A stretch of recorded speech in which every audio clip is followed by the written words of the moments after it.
Hi guys, welcome to B.A.S.H Sports. This is our 2020 NFL mock draft. Just want to let you know that free agency still isn't over yet, and there's still a couple of weeks for the draft to come. So some players like KJ Wright and Richard Sherman haven't been signed yet, and so if they do get signed before the draft might be a little bit different. This is going to be a 4-part series where we will be projecting 8 picks at a time. So this is the 2020 NFL mock draft, picks 1 to 8. With the first overall pick, the Jacksonville Jaguars select Trevor Lawrence, quarterback out of Clemson. Trevor Lawrence threw for 3,153 yards, 24 touchdowns, and only 5 interceptions. He's probably a prototypical quarterback in the NFL. He has good size, 6'6", 220 pounds. He can escape. He has great accuracy, and he's just a transcendent talent. Trevor Lawrence has the ability to take this Jaguars offense to a whole nother level with Marvin Jones and DJ Chark, and obviously their undrafted running back James Robinson, who had a terrific year in 2020 to the playoffs. And he's not afraid of the spotlight too. He's been there, winning the national championship and going to the college football playoffs every year he's played in college. So he's kind of the clear number 1 favorite in this year's draft. I just don't think there's any other prospect that's as good as him. With the second pick, the New York Jets select Zach Wilson, quarterback out of BYU. Zach Wilson threw for 3,692 yards, 33 touchdowns, and 3 interceptions. Before the Sam Darnold trade, there was speculation that the Jets were going to draft a QB and start from scratch. And that was kind of proved after they traded Sam Darnold to the Panthers. So 100%, they're probably going to draft a quarterback. But the question is who? And this is where the Jets can go in different directions. But I believe Zach Wilson is the right choice here.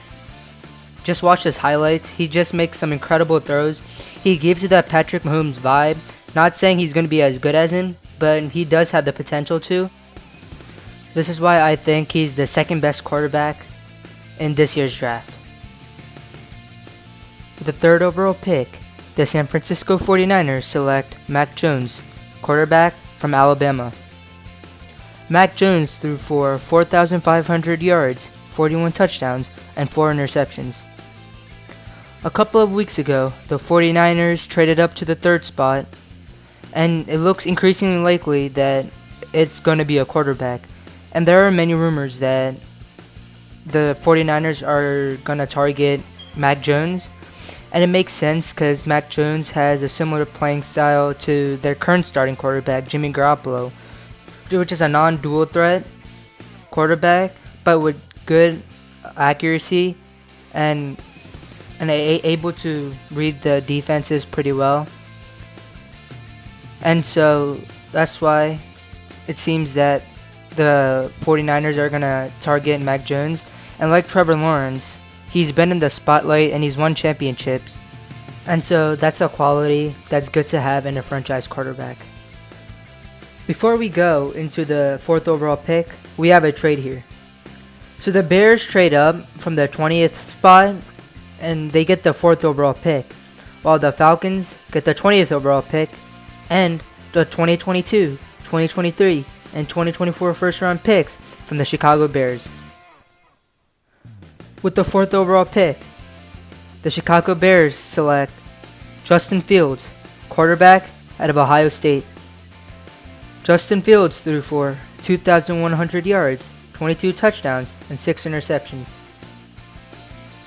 Justin Fields, like Mac Jones and Trevor Lawrence, is part of a big school, and he's played in a national championship, so he's not too afraid of the spotlight because he's been there. Justin Fields is a dual threat quarterback that has good accuracy and has terrific speed. This is a good trade for the Bears and the Falcons, because the Bears need a new franchise quarterback, because Andy Dalton is only a short-term option. And this is also good for the Falcons, because their offense is pretty good, but their defense needs some work. And no defensive player is really worth the 4th overall pick, and so they get to trade back. They get 3 first-round picks for the future, so it's a win-win deal for both teams. Now we wrap up the top 5 with the Bengals picking. With the 5th pick, the Cincinnati Bengals select Penei Sewell, offensive tackle out of Oregon. Penei Sewell is a big offensive lineman and 6'6", 330 pounds.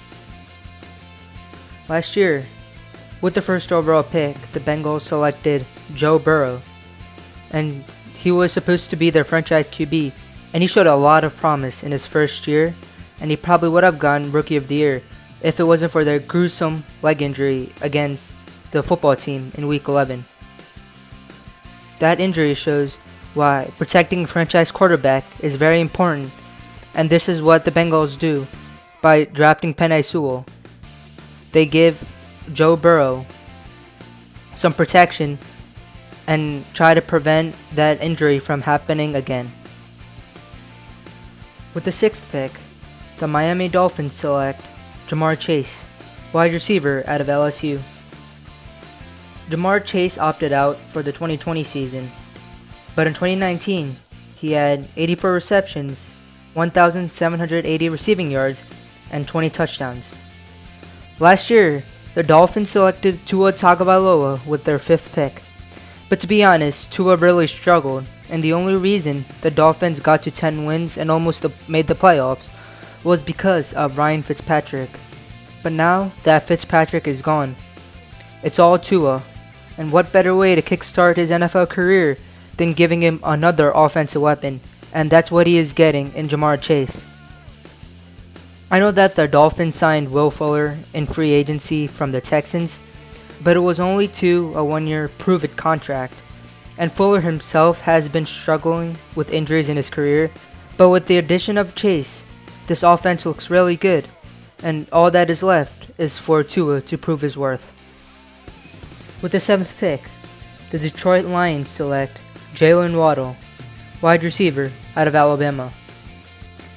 Jaylen Waddle had 28 receptions, 591 receiving yards, and 4 touchdowns, while playing only 5 games due to injury. This offseason, the Lions traded away Matthew Stafford for Jared Goff and a couple of picks. They also lost their top 2 wide receivers in free agency, Kenny Golladay and Marvin Jones, to the Giants and Jaguars respectively. This means that the Lions need to draft some wide receivers, which they are in Jaylen Waddle. Lions are in a rebuilding stage right now, and what better way to start it off by getting a speedy deep threat. In fact, if it wasn't for his injuries, he possibly could have been the best wide receiver in this year's draft. But overall, Lions are getting Goff, a great weapon, but this doesn't mean that the offense is suddenly going to explode and put up 40 points a game, because they still need a couple more receivers, but this is a great start. To wrap up part 1, we have the Carolina Panthers selecting at 8. With the 8th pick, the Carolina Panthers select Micah Parsons, linebacker out of Penn State. Micah Parsons had 52 solo tackles, 5 sacks, 4 forced fumbles, and 0 interceptions. The Panthers selected all defensive players in last year's draft, and that proved to be effective. The Panthers went from the 31st overall defense to the 18th. But the Panthers still need some work on defense, and with the offense seemingly in pretty decent hands with a newly acquired quarterback Sam Darnold, wide receivers Robbie Anderson and DJ Moore, and arguably the best running back in the NFL in Christian McCaffrey, they can select Micah Parsons. Parsons is a very explosive linebacker and arguably the best in this class. The Panthers Hope that Parsons can be Luke Kuechly's successor, who retired at the end of the 2019 season. Alright guys, thanks for watching. 2021 NFL Mock Draft Part 1, Picks 1 to 8. Stay tuned for the other 3 parts. And don't forget to like this video and subscribe to the channel.